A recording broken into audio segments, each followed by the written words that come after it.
Something we wouldn't be cancelling. Jumping into the next story, we're talking about weddings and weddings in Dubai. Dubai has been listed as the world's 6th most popular wedding destination. So sweethearts are flocking to Dubai for destination weddings.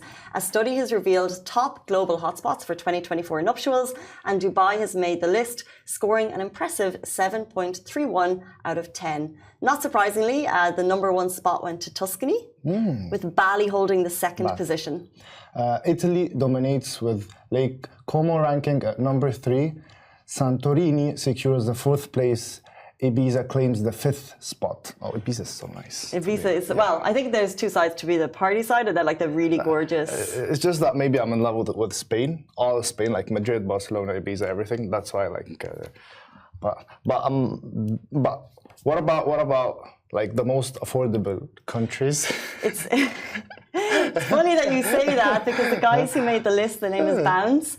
Unsurprisingly, they made a list documenting the most affordable wedding destinations in the world, and Dubai didn't make that list. But interesting that you ask because you yourself are planning. I hope I get married this year.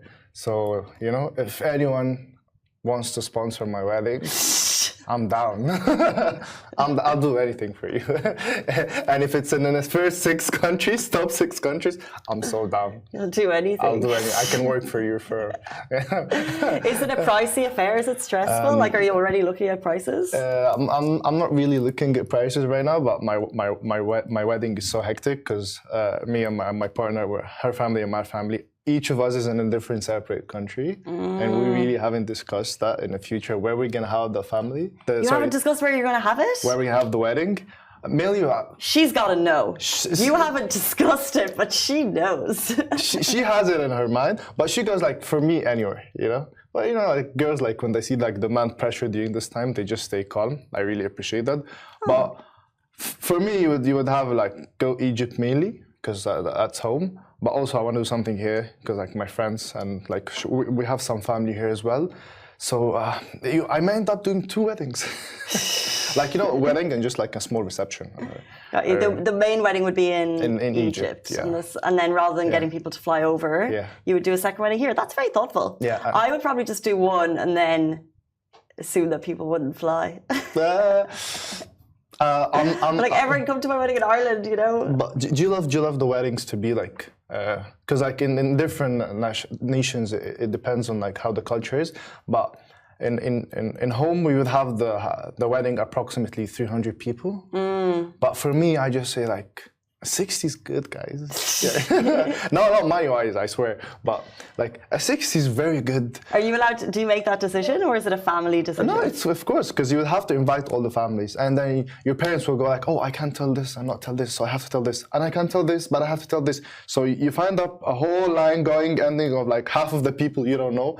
But for me, it's fine. But how many siblings are you? Because usually the first sibling, the first son and daughter, maybe the second, maybe the third, all of the aunties, uncles and cousins go to those weddings. Yeah. And then by the time it trickles down to the babies, then there's less pressure and they can kind of quietly do what they want. Yeah. From my side, I have only 1 sister. And from my dad, I have an uncle. And from my mom, I have an aunt. So it's 1 here, 1 here. Okay. It should be down, but it's about like the connections. My dad's friends at work, my mother's friends at work, my sister's friends, her friends, university friends, your school sister's friends go to your wedding? Yeah, my friends went to her wedding, and like I had like 15 people. She gives the amount but I'm last place, you know, not really a priority. That's only 1 or 2. Well, she gave me 10. I had like 5 coming because my circle is very tight. But what kind of like amount do you like in the show? Well, I'm looking here at the most affordable wedding destinations. I think you mentioned culture. So for you, a typical wedding would be 300 in Egypt. But personally, I would go for I like 60 because I don't think I know 200 But people. a typical wedding. For me, I'll go 60. What about you? Well, a typical Irish wedding, I think between the 150 and 200 mark. I think with COVID and life changing and life decisions changing, I think people are making very different decisions. Typical 150, 200. For me, so small. Yeah. Small. Yeah. Just the people that really matter. Yeah. Anyway, and we shall be doing it in Greece because I know that's the question you all were asking. What is the world's most affordable wedding destination? Greece, followed by Cyprus, Spain, France, and then Mexico.